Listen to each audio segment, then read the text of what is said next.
അസ്സലാമലൈക്കും. നോമ്പിന് നമുക്ക് പുട്ടൊക്കെ ഉണ്ടാക്കുമ്പോൾ അത് നമുക്ക് കഴിക്കാൻ വയ്ക്കില്ല. അപ്പോൾ പുട്ടുപൊടി നമുക്ക് വെറുതെ വേസ്റ്റ് ആക്കണ്ട. പുട്ടുപൊടി വെച്ച് നമുക്ക് നല്ല ടേസ്റ്റി ആയിട്ടുള്ള അടിപൊളി റെസിപ്പി ഉണ്ടാക്കിയെടുക്കാം കേട്ടോ. നോമ്പ് തുറക്ക് ഇനി വിരുന്നുകാർ വരുമ്പോഴോ എല്ലായ്പ്പോഴും നമുക്കിത് ഉണ്ടാക്കിയെടുക്കാൻ പറ്റിയ നല്ലൊരു റെസിപ്പിയാണ്. അപ്പോൾ ഇതാ നമ്മൾ പുട്ടുപൊടിയാണ് എടുത്തിട്ടുള്ളത്. ഞാൻ മട്ടരിയുടെ പുട്ടുപൊടിയാണ് കേട്ടോ എടുത്തിട്ടുള്ളത്. നിങ്ങൾക്ക് ഏത് പുട്ടുപൊടി വേണമെങ്കിലും എടുക്കാം. അപ്പോൾ നല്ല വറുത്ത പുട്ടുപൊടിയാണ്. അപ്പോൾ അതിതാ ഞാൻ ഒരു 2.5 കപ്പാണ് ഞാൻ എടുക്കുന്നത്. ഒരു ബൗളിലേക്ക് ഇട്ട് കൊടുക്കുന്നുണ്ട്. ഈ 2.5 കപ്പ് പൊടിക്ക് നമ്മൾ 5 കപ്പ് വെള്ളമാണ് കേട്ടോ, ഇരട്ടി വെള്ളമാണ് നമ്മൾ എടുക്കുന്നത്.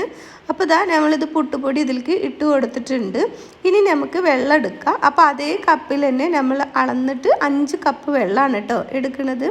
ഇതുപോലെ നിങ്ങൾ ഉണ്ടാക്കിയിട്ട് ചിക്കൻ മസാല ഉണ്ടല്ലോ, നമ്മൾ ചിക്കൻ ഉള്ളി റോസ്റ്റ് ഉള്ളിയൊക്കെ വെച്ച് മസാല ഉണ്ടാക്കിയില്ലേ, അതും കൂട്ടി കഴിക്കാൻ നല്ല ടേസ്റ്റാണ് കേട്ടോ. അപ്പോൾ ഇതാ നമ്മൾ അതിലേക്ക് ആവശ്യത്തിനുള്ള ഉപ്പിട്ട് കൊടുത്തിട്ടുണ്ട്. 5 കപ്പ് വെള്ളം എടുത്തിട്ട് ഇനി നമുക്ക് ഇതൊന്ന് തിളപ്പിച്ചെടുക്കാം. ഇതൊന്ന് ചൂടായി വരുമ്പോൾ നമുക്ക് ഇതിലേക്ക് 1 ടേബിൾ സ്പൂൺ നെയ്യ് ചേർത്ത് കൊടുക്കണം കേട്ടോ. അപ്പോൾ ഇതാ നമ്മൾ മിക്സിയുടെ ജാറിലേക്ക് കുറച്ച് ചെറിയ ഉള്ളി ഇട്ട് കൊടുത്തിട്ടുണ്ട്. ഇനി 1 കപ്പ് തേങ്ങയാണ് എടുത്തിട്ടുള്ളത്. തേങ്ങ എത്ര വേണമെങ്കിലും എടുക്കാം. ഞാൻ 1 കപ്പ് എടുത്തിട്ടുണ്ട്. 1 ടീസ്പൂണ് ചെറിയ ജീരകമാണ്, അതുകൂടി ഇട്ടിട്ട് ഇതൊന്ന് നല്ലോണം ഒന്ന് പൊടിച്ചെടുത്തിട്ട് വരാം. വെള്ളമൊന്നും ചേർക്കാണ്ട് ഇതാ ഇതുപോലെ പൊടിച്ചെടുത്തിട്ടുണ്ട്. ഇനി നമുക്ക് ഇത് ഈ പുട്ടുപൊടിയിലേക്ക് ഇട്ട് കൊടുക്കാം. അപ്പോൾ ഇതാ ഇത് നമ്മൾ മൊത്തത്തിൽ പുട്ടുപൊടിയിലേക്ക് ഇട്ട് കൊടുത്തിട്ടുണ്ട്. ഇപ്പോൾ നമ്മൾ വെള്ളം തിളച്ചിട്ടുണ്ട്. ചൂടാവുമ്പോൾ ഞാനിതിലേക്ക് 1 ടേബിൾ സ്പൂൺ നെയ്യ് ചേർത്ത് കൊടുത്തിട്ടുണ്ട് കേട്ടോ. നെയ്യ് ഓപ്ഷനിലാണ്, നല്ല ടേസ്റ്റാണ് നെയ്യ് കൂടി ഉണ്ടെങ്കിൽ. എന്നിട്ട് നമ്മളിത് ചൂടോടുക്കനെ ഇതിലേക്ക് ഒഴിച്ചു കൊടുക്കുക. അപ്പോൾ ഇത് നമ്മൾ ഒപ്പം ഇളക്കി കൊടുക്കും വേണം കേട്ടോ. അപ്പോൾ നമ്മൾ മിക്സിയുടെ ജാറ് കഴുകാൻ കുറച്ച് മിക്സിയുടെ ജാറിലേക്ക് ഒഴിച്ചു കൊടുത്തിട്ടുണ്ട് കേട്ടോ. അപ്പോൾ അതാ നമ്മൾ മൊത്തത്തിൽ ഇതിൽ ഒഴിച്ചു കൊടുത്തിട്ടുണ്ട്. ഇനി മിക്സിയുടെ ജാറിൽ കുറച്ച് വെള്ളമുണ്ട്, അതുകൂടി നമ്മളിതിൽ ഒഴിച്ചു കൊടുക്കും. അപ്പോൾ ഇത് എല്ലാ ഭാഗത്തും വെള്ളമാവോളം നമ്മളിത് മിക്സാക്കി എടുക്കണം കേട്ടോ. അപ്പോൾ ഇതാ നല്ലോണം ഒന്ന് മിക്സാക്കി എടുക്കുക. വെള്ളം കൂടിപ്പോകൊന്നുമില്ല. നല്ല വറുത്ത പൊടി ആവുകൊണ്ട് നമുക്ക് കറക്റ്റ് വെള്ളമാണ്. എത്ര പൊടി എടുക്കണോ അതിൻ്റെ ഇരട്ടി വെള്ളമാണ് കേട്ടോ നമ്മൾ എടുക്കേണ്ടത്. പിന്നെ നമ്മൾ തിളച്ച വെള്ളം ഒഴിച്ചു കൊടുക്കുകൊണ്ട് നമുക്കിത് വെള്ളം കൂടിപ്പോകില്ല. ഇപ്പോൾ ഇതാ നമ്മൾ അടച്ച് വെച്ച് കൊടുക്കുന്നുണ്ട്. മിക്സിയുടെ ജാറിലുള്ള വെള്ളം നമ്മൾ ഒഴിച്ചു കൊടുത്തിട്ടുണ്ട് കേട്ടോ. എന്നിട്ട് ഇതാ അടച്ച് വെച്ച് ഒരു 15-20 മിനിറ്റ് വെക്കാം. നമുക്കിത് കൈ കൊണ്ട് തൊടാൻ ചൂടാറുന്ന ടൈം വരെ വെച്ച് കൊടുക്കാം. അപ്പോൾ ഇതാ നമ്മളിതൊക്കെ ഒന്ന് ചൂടാറിയിട്ടുണ്ട്. ഇനി ഇത് കുഴച്ചെടുക്കൊന്നും വേണ്ട, ഒന്നിങ്ങനെ ഉടച്ചെടുത്താൽ മതി. നമ്മളിത് നല്ലോണം ഇളക്കിയെടുത്തോണ്ട് ഇനി ഇത് കുഴച്ചെടുക്കേണ്ട ആവശ്യമൊന്നുമില്ല. അപ്പോൾ ഇതാ നമ്മൾ കുറച്ചെടുത്ത് ഇതുപോലെ ഉരുട്ടാൻ പാകത്തിന് ആയിട്ടുണ്ട്. ഇനി നമ്മൾ ഇത് ഇതുപോലൊരു പ്ലാസ്റ്റിക്കിൻ്റെ മൂടിയാണ് ഞാൻ എടുത്തിട്ടുള്ളത്. നിങ്ങൾക്ക് ഏതാണ് പറ്റുക അതെടുക്കുക. എന്നിട്ട് ഇതാ ഇതുപോലെ അമർത്തി വെച്ച് കൊടുക്കുക. എന്നിട്ട് കൈവെള്ളം കൊണ്ട് നല്ലോണം അമർത്തി എടുക്കുക കേട്ടോ. നല്ലോണം പ്രസ്സാക്കി എടുക്കുക. അപ്പോഴാണ് നമുക്കിത് പൊട്ടാണ്ട് കിട്ടുള്ളൂ. അപ്പോൾ ഇതാ ഇതുപോലെ നല്ലോണം പ്രസ്സാക്കി എടുക്കുക. അപ്പോൾ ഇത് നമുക്ക് പൊട്ടാണ്ട് കിട്ടും. ഇപ്പോൾ ഇതാ നമ്മളിത് സെറ്റാക്കി എടുത്തിട്ടുണ്ട്. നമ്മൾ ഇതിൽ എണ്ണ തൂവി കൊടുത്തോണ്ട് എളുപ്പത്തിൽ കിട്ടും. നമ്മൾ സൈഡ് കൊട്ടിയെടുക്കുമ്പോഴാണ് കേട്ടോ കണ്ടോ, ഇതുപോലെ സൈഡ് കൊട്ടിയിട്ട് ഒന്നിങ്ങനെ കൊട്ടിയെടുത്തിട്ടുണ്ടെങ്കിൽ വേഗം ഇത് അടർന്നു പോരും. കണ്ടല്ലോ, ഇത്രയും തിന്നിലാണ് നമ്മൾ എടുത്തിട്ടുള്ളത്. കൂടുതൽ തിക്ക് വേണ്ട, ഇത്ര മതി. കണ്ടല്ലോ, ഇങ്ങനെ ഇല്ലാതെ നമുക്ക് എടുക്കാം. അപ്പോൾ ഇതാ ഒന്ന് നമ്മളിവിടെ റെഡിയാക്കി എടുത്തിട്ടുണ്ട്. ഒന്നുകൂടി നമ്മൾ കാണിച്ചു തരാം. അപ്പോൾ ഒരു 5-6 എണ്ണൊക്കെ ഉണ്ടാക്കിയതിന് ശേഷം നമുക്ക് ഈ ഇതിൽ ഒന്നുകൂടി എണ്ണ തടവി കൊടുക്കണം കേട്ടോ. അപ്പോഴാണ് ഇത് വേറിട്ട് കിട്ടുള്ളൂ. പിന്നെ നല്ലോണം പ്രസ്സാക്കി കൊടുക്കുക കേട്ടോ. അപ്പോഴാണ് നമുക്കിത് പൊട്ടിപ്പോവാണ്ട് കിട്ടുള്ളൂ.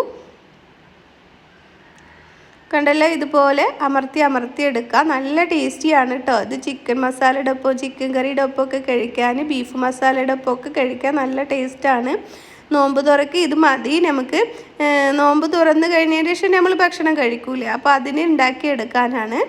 അപ്പോൾ ഇതാ ഇതുപോലെ സൈഡൊന്ന് കൊട്ടിയെടുത്തിട്ടുണ്ടെങ്കിൽ ഇതുപോലെ അടർന്ന് കിട്ടും. നല്ല ടേസ്റ്റിയാണ്. അപ്പോൾ ഇതുപോലെ ഒന്ന് എല്ലാതും നമ്മൾ ചെയ്തെടുക്കാം. അപ്പോൾ ഇതാ നമ്മളെല്ലാതും ചെയ്തെടുത്തിട്ടുണ്ട്. ഇനി നമ്മൾ ഒരു പാൻ വെച്ചിട്ട് 1 ടേബിൾ സ്പൂണ് വെളിച്ചെണ്ണ ഒഴിച്ചു കൊടുത്തിട്ടുണ്ട്. വെളിച്ചെണ്ണ ഓയിലോ എന്ത് വേണമെങ്കിലും ഒഴിച്ചു കൊടുക്കുക. എന്നിട്ട് നമ്മൾ ഇത് ആദ്യം നമ്മൾ കുറച്ച് ഇതൊന്ന് നമ്മൾ ഫ്രൈ ആക്കി എടുക്കുകയാണ് ചെയ്യുന്നത്. നിങ്ങൾക്ക് ഫ്രൈ ആക്കി എടുക്കണ്ടെന്നുണ്ടെങ്കിൽ ആവിയിൽ വേവിച്ചെടുത്താലും മതി കേട്ടോ. അപ്പോൾ ഫ്രൈ ആക്കി എടുക്കുമ്പോൾ ഒന്നുകൂടി ടേസ്റ്റാണ്. പിന്നെ നമ്മളിത് തിളച്ച വെള്ളം ഒഴിച്ചു കൊടുത്തോണ്ട് ഇത് വേവൂല എന്നൊന്നും പേടിക്കണ്ട. നമ്മൾ മീഡിയം ഫ്ലെയിമിൽ ഇട്ടിട്ട് ഇത് നല്ലോണം ഒന്ന് കുക്ക് ചെയ്തെടുക്കുക. 2 പുറം നല്ലോണം ഒന്ന് ചെറിയ ബ്രൗൺ നിറം ആഗോളം വേവിച്ചെടുക്കാം. അപ്പോൾ 1 ടേബിൾ സ്പൂൺ എണ്ണ ഒഴിച്ചു കൊടുത്താൽ മാത്രം മതി കേട്ടോ. കൂടുതലൊന്നും ഒഴിച്ചു കൊടുക്കണ്ട. നമ്മൾ ദോശച്ചട്ടി നോൺ സ്റ്റിക്ക് ആയതുകൊണ്ട് നമുക്കിതിൽ കൂടുതൽ എണ്ണയൊന്നും ചേർത്ത് കൊടുക്കണ്ട. നമ്മൾ പുട്ടുണ്ടാക്കുമ്പോൾ നമുക്ക് പുട്ട് കഴിക്കാൻ മടിയായിരിക്കും. നോമ്പിനൊക്കെ നമുക്ക് കഴിക്കാനും കഴിക്കൂല. ഇതുപോലെ ഉണ്ടാക്കി എടുത്തിട്ടുണ്ടെങ്കിൽ നിങ്ങൾക്ക് എന്തായാലും നല്ല ടേസ്റ്റിയോടെ കഴിക്കാൻ പറ്റും. കണ്ടല്ലോ, ഇതപ്പോൾ ആദ്യത്തെ ഇതിവിടെ റെഡി ആയിട്ടുണ്ട്. അപ്പം ഞാൻ പകുതി ഇതുപോലെയാണ് ഉണ്ടാക്കി എടുത്തിട്ടുള്ളത്. പിന്നെ പകുതി നമ്മൾ ആവിയിൽ വേവിച്ചെടുത്തിക്കുകയാണ് കേട്ടോ. അപ്പോൾ ഇതൊന്ന് ചെറുതായി പൊട്ടിപ്പോയി. അപ്പോൾ നല്ല ടേസ്റ്റിയാണ് കേട്ടോ. അപ്പോൾ ഇതൊന്ന് നിങ്ങൾ എന്തായാലും ട്രൈ ചെയ്ത് നോക്കണം. അപ്പോൾ അടുത്തത് നമുക്കിതുപോലെ 1 ടേബിൾ സ്പൂൺ എണ്ണ ചേർത്ത് കൊടുക്കാം. കൂടുതൽ എണ്ണ ചേർത്ത് കൊടുക്കേണ്ട ആവശ്യമൊന്നുമില്ല. എന്നിട്ട് നമുക്ക് ഇതുപോലെ വെച്ച് കൊടുക്കാം. അപ്പോൾ ഇങ്ങനെ ആകുമ്പോൾ 4 എണ്ണമൊക്കെ വെച്ചിട്ട് നമുക്ക് എളുപ്പത്തിൽ ഉണ്ടാക്കിയെടുക്കാൻ പറ്റും. ഫ്ലെയിം മീഡിയത്തിൽ വെക്കുക. നല്ല ഇതിൽ വെക്കരുത്. മീഡിയത്തിൽ വെച്ചിട്ട് വേണം കേട്ടോ ഉണ്ടാക്കിയെടുക്കാൻ. അത്യാവശ്യം ഇത് വെന്തിട്ടുണ്ട്, എന്നാലും ഒന്നുകൂടി വേവണ്ടേ. അപ്പോൾ അതിന് വേണ്ടിയിട്ട് നമ്മൾ മീഡിയത്തിൽ വെച്ചിട്ട് വേവിച്ചെടുക്കുക. അപ്പോൾ ഇതാ നമ്മൾ നല്ല ടേസ്റ്റി ആയിട്ടുള്ള റെസിപ്പിയാണ്. നല്ല ടേസ്റ്റിയാണ്, കഴിക്കാനും നല്ല രസമാണ് കേട്ടോ. നമ്മൾ വട്ടുപത്തിരിയൊക്കെ ഉണ്ടാക്കി കഴിക്കില്ല, അതിനേക്കാട്ടും രുചിയിലാണ് നമ്മൾ പുട്ടുപൊടി കൊണ്ട്. നല്ല ടേസ്റ്റിയാണ്. കൂടുതൽ എണ്ണയൊന്നും വെക്കാണ്ട് നമുക്ക് ഉണ്ടാക്കിയെടുക്കാൻ പറ്റും. ഇങ്ങനെ വെറുതെ കഴിക്കാനും നല്ല ടേസ്റ്റാണ്. പക്ഷെ നോമ്പിനൊന്നും നമുക്ക് വെറുതെ കഴിക്കാൻ പറ്റില്ല. അപ്പോൾ നല്ല ചിക്കൻ മസാല, ബീഫ് മസാലയൊക്കെ കൂട്ടി നല്ല ടേസ്റ്റിൽ കഴിക്കാൻ പറ്റും. അപ്പോൾ ഇതാ നമ്മൾ കുറച്ച് ആവിയിലും വേവിച്ചെടുക്കുന്നുണ്ട്. അപ്പോൾ ഇതുപോലെ ആവിയിൽ വെച്ചെടുക്കുക. ഇഡ്ഡലിത്തട്ടിൽ വെള്ളം വെച്ചിട്ട്.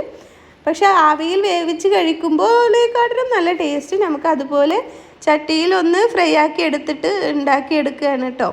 എങ്ങനെ വേണമെങ്കിലും നിങ്ങൾക്ക് ഇഷ്ടമുള്ളവർക്ക് കഴിക്കാം. എണ്ണ ഇഷ്ടമില്ലാത്തവർക്ക് ഇതുപോലെയും ഉണ്ടാക്കിയെടുക്കാം. ചിക്കൻ മസാല കൂട്ടി കഴിക്കുമ്പോൾ നല്ല രുചിയാണ്. ഇങ്ങനെ ആവിയിൽ വേവിച്ചെടുത്തിട്ട് കഴിച്ചാലും.